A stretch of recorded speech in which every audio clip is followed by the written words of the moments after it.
Okay, we are on to the alternating series test. So I don't know if you've noticed so far, once we started doing our tests, there was no longer any negative ones to a power. Those are going to have a different rule. And this is why we're going to talk about something called the alternating series test. And here it is. The alternating series. As long as you got some negative one hanging out with a power on top of it, that K, that index, times some sequence, well, it will converge provided two things happen. The terms of the series are non-increasing. So, for example, you couldn't have k equals 1 up to infinity of negative 1 to the k plus 1 times k. And when we're talking about magnitude, what does magnitude mean? So it's not increasing in this magnitude because, whoa, hold on. Sorry about that. Magnitude. What's the magnitude of negative 1? It's 1. What's the magnitude of negative 3? It's 3. So the magnitude of negative 3 is bigger than the magnitude of negative 1. We're just talking about what number is bigger. So as long as the magnitude of the numbers aren't getting larger and the limit goes to 0, we'd be good. See, if you were to look at just the terms of k, that means ignore this. When we're talking about in magnitude, they're getting larger. That's not non-increasing. That's increasing. That's the opposite. So we need it to be non-increasing, first off, ignoring the negative. Just that piece. As long as we know it's non-increasing and we know the limit goes to 0, well, then we can say that it will converge. So there's kind of the game. So that one wouldn't work. What about something like this? Oh, the alternating harmonic series. We've talked about the harmonic series. We've talked about this. It has it down at the bottom. 1 over k. That diverges. That's the harmonic series. But as soon as we give it a negative 1 to the k plus 1, I'll put it on the other side. Oh, no. Now it converges. And this doesn't take a lot to see why this would be different. So I just want to pop it up and just run a couple terms from this. So as we go through, we're like, all right, let's plug in 1. So we get 1 to the second power plus 1/2 to the, oops, why did I write to the second power? I'm so stupid. Hold on. Let me try this one more time. That's negative 1 to the second power times 1 over 1 plus negative 1 to the third power times 1 over 2 plus negative 1 to the fourth power times 1 over 3 plus negative 1 to the fifth power times 1 over 4 plus ... And we continue on. Now, if this was just a regular old harmonic, we wouldn't have these minus signs because then you have these odd powers. We're now taking away stuff. So it would look like this. But we see now, instead of adding up that half, we're now taking it away. Instead of adding up that fourth, we're now taking it away. And similarly as we go. So what ends up happening is it ends up being smaller. And it will tend towards a limit. So hopefully that makes some sort of sense since we're taking away stuff now with the alternating series. We'll actually be able to converge. I will save you the proof. It is long-winded, all about monotonic and bounded and all kinds of fun stuff. But I figure most of y'all are not math majors. So, let's just talk about it and move because, well, we can spend a lot of time in these sections. So let's determine whether some things converge. So determine convergence. That means, is it convergent or is it divergent? So let's look at it first. So k equals 1 up to infinity. Negative 1 to the k plus 1 over k squared. Dude, that converges. Get the hell out of here. Have we started to learn that the more stuff we have down in the denominator, the bigger or the smaller the number is going to be, the better the chance? Remember P series? Even if this doesn't have a 1 on it, or the -1 to a power, dude, that still converges.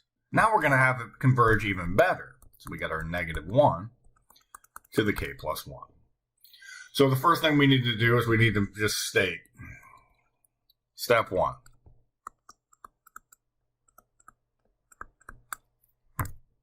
Actually, let's do it this way. I'm going to call the a sub k is actually just 1 over k squared.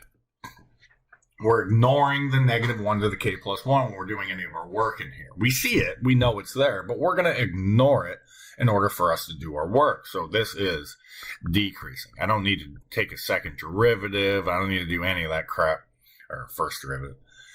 It's decreasing. You should know what 1 over k squared looks like. Well,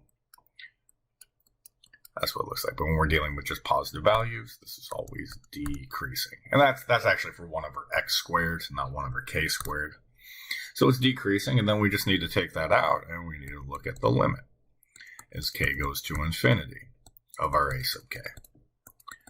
And, well, there's nothing to do here, right? It goes to 0. So by our rules for the alternating series test, as long as it is non-increasing, decreasing is perfect. And the limit goes to 0, which it did, we can now state it is convergent. There we be. Now let's try another one. So remember, non-increasing, and the limit needs to go to 0. So let's try this example.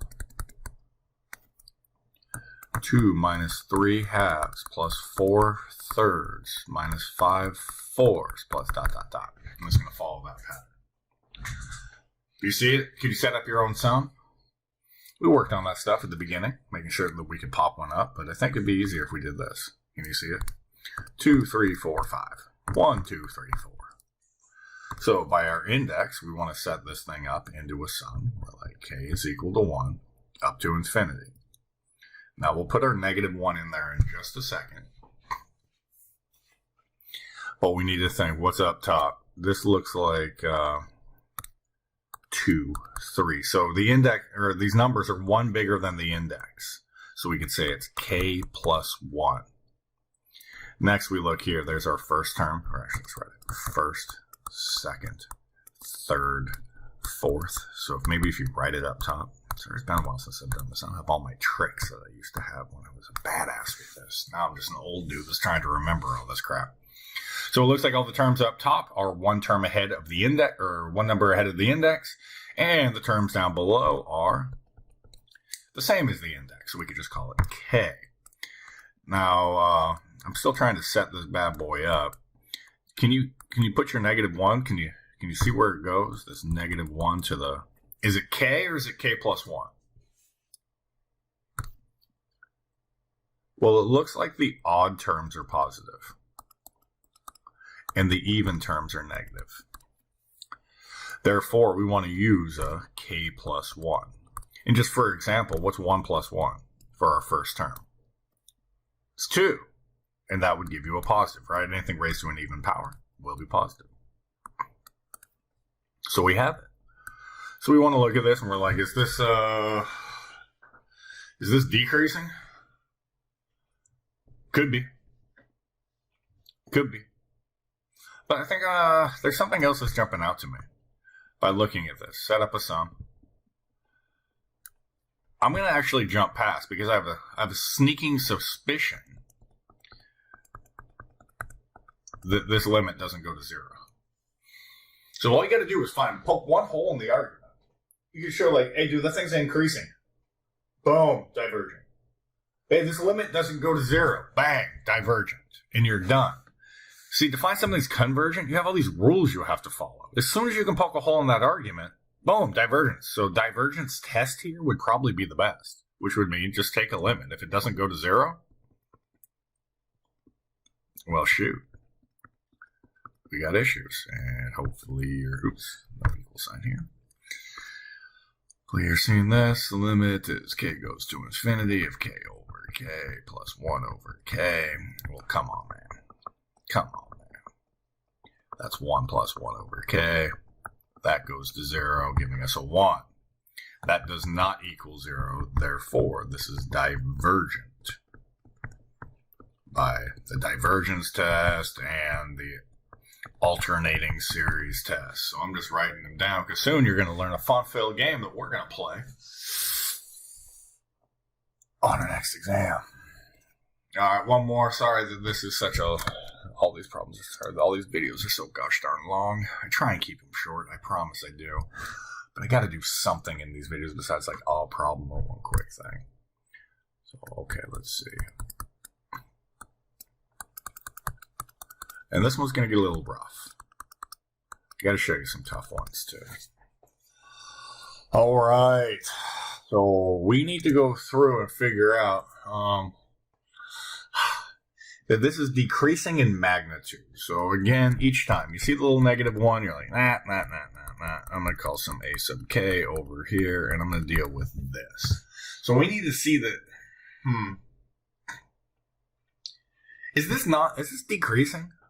Is the bottom growing faster than the denominator, or than the numerator? Wow, I can never speak.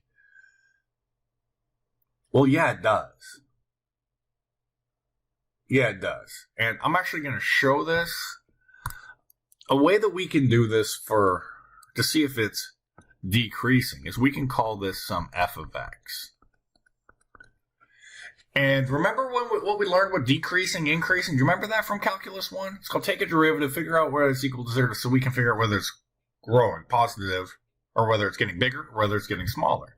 So I'm actually going to take a derivative on this. Do a little quotient rule. Low d high, low, d high, minus high, d low, square the bottom. Where we going, all that sort of bullshit. So here's our derivative. Now, if we could set this thing equal to 0 to figure out whether it's going to go, like, where is it non-increasing? Let's figure that out. So let's multiply by the denominator. Let's add over our ln of x. And let's get that x out of there. And we find out that, oh, when x equals e, this thing is non-decreasing and non-increasing. It's flat. The slope of the tangent line is 0. And if we just do a little test at e, just choose a number that's smaller, like 1, choose a number that's bigger, like 3, and see what's going on. Just so we know where, like, is this truly gonna, like, not increase somewhere? Maybe it's gonna increase. But there's only one spot where either at e, it hits a max, or at e, it hits a min. If it hits a min, we got an issue. So we plug it back in here. So we're like, well, f prime of 1 is equal to 1 minus ln of 1, which is equal to 1. That's positive. So that means that this is increasing. And then at e, it's going to start, I don't know, let's find out. 1 minus ln of 3. Why am I not writing the x squared in there? Because it's always positive.